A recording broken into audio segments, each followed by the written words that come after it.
Well, today we want to talk about song form, and I want to propose that song form is arguably one of the most important tools in the tool belt of a songwriter. And we're going to be discussing three song forms today, AAA form, AABA form, and the verse-chorus form. And they're the three most popular forms used in 20th and 21st century music. I think it's important that songwriters understand form. I think it's really critical because when you understand song form, you have to distill your thoughts and you really have to craft a melody and a lyric to fit within a certain form that functions in getting your message across. And it really causes you to really think, okay, do I really need this lyric or can I trim the fat on it? And in terms of your melody, it really helps you to come to grips with a melody that is going to have the characteristics of a great melody. It's going to go somewhere. It's not going to be stagnant all the time. And when you work within these boxes, it helps you to become more disciplined as a songwriter.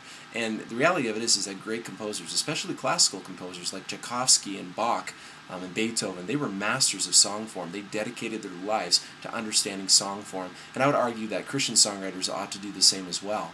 And perhaps you've only ever written in one song form. Maybe you've only writing in a different form and seeing what God would bring about as you try your hand at writing in different forms.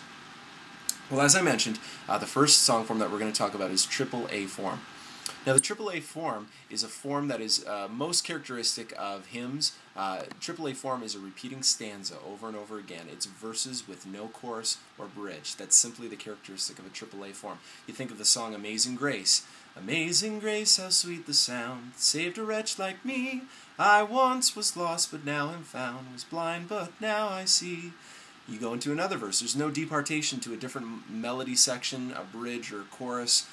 Now, people like Chris Tomlin have expanded that, and they've expanded it to a verse-chorus song where they actually take a hymn that has stanzas and they plop in a chorus and therefore augment the form of the song to make it a verse-chorus song. Some of you may be familiar with the way that he's done that with My Chains Are Gone, where he took the verses of Amazing Grace and plopped in a chorus. My chains are gone, I've been set free.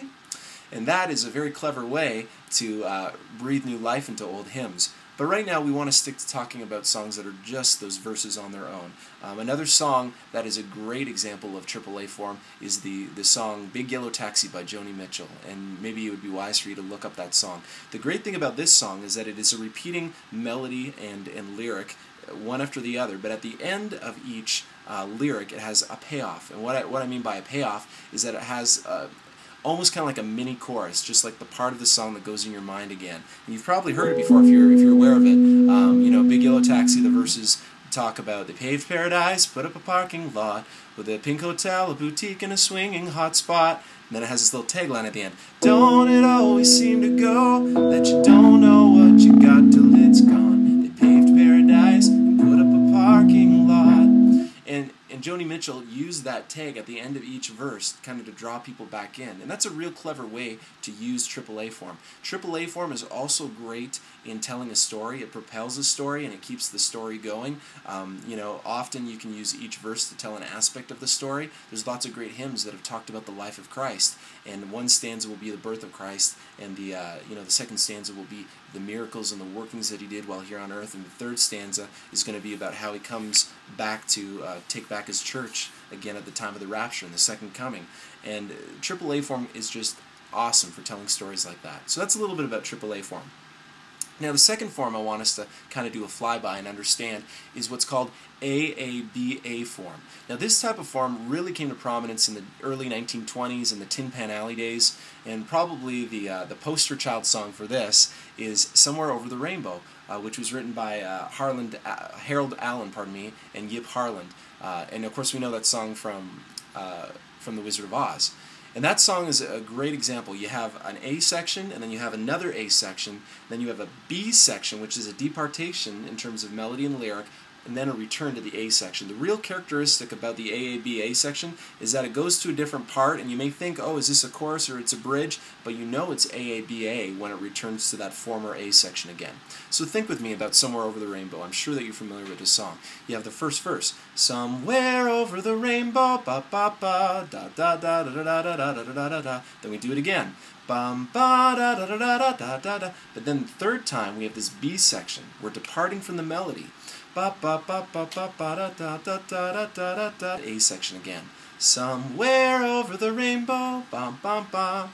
Da da da da da da da da da da da da. So that's a great example of the AAB form. Another example would be Yesterday by the Beatles. You remember this? Yesterday, all my troubles seem so far away, but now it looks as though they're here to stay. Oh, I believe in yesterday.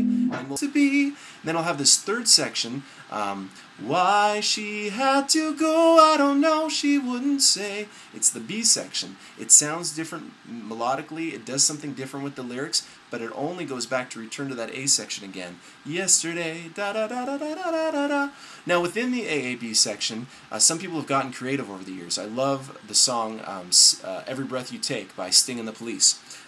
That song, you remember, every breath you take, da da da da da da da da da da da, I'll be watching you. Okay, then it has the B section. Oh, can't you see you belong to me? Da da da da da da da da da da. It has that B section, and then it comes back to da da da. So you think it's following that AAB form, but then what Sting does is he augments this form and he adds a C section.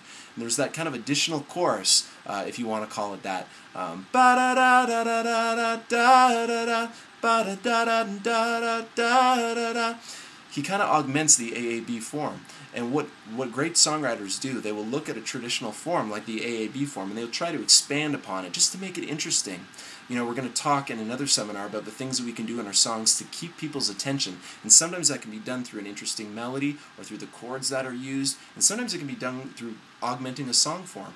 And Every Breath You Take by Sting and the Police is a great example of the AABA song form augmented with an additional, what I call a C section in the middle. So if you're not familiar with that song, you might want to take a listen to it in light of what I've just said and see if you can hear those different parts.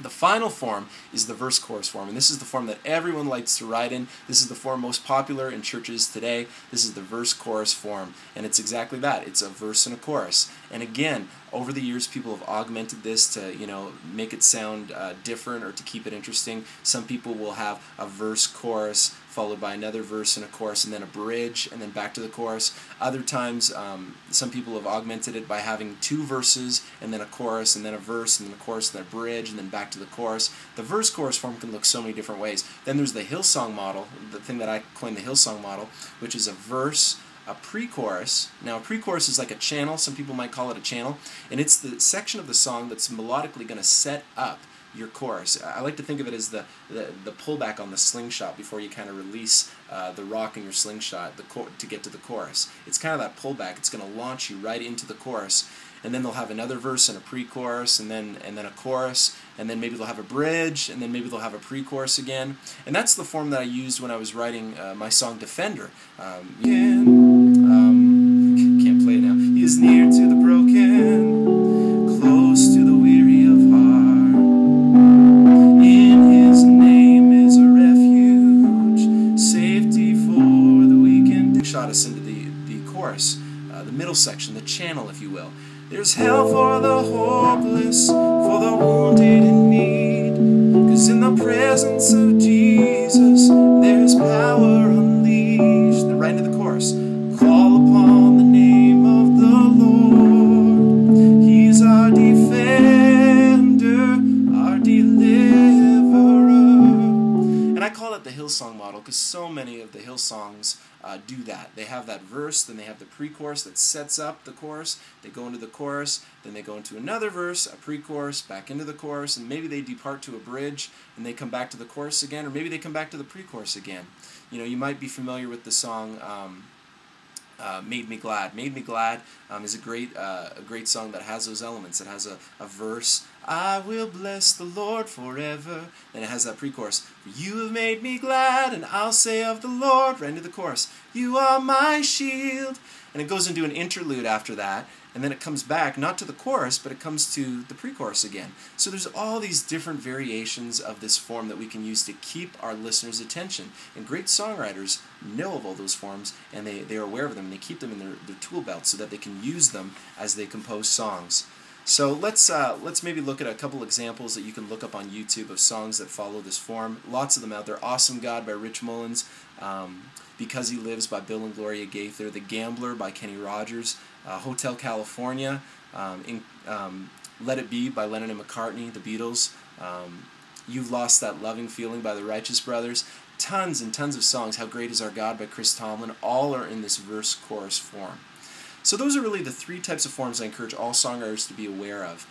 And they can all be used to accomplish different things, be it telling a story or be it to propel a song. Great songwriters become masters of these forms, because when you learn to write in each one of these forms, you will find that it will draw things out of you, and it will cause you to be more disciplined in what you are saying, how you say it.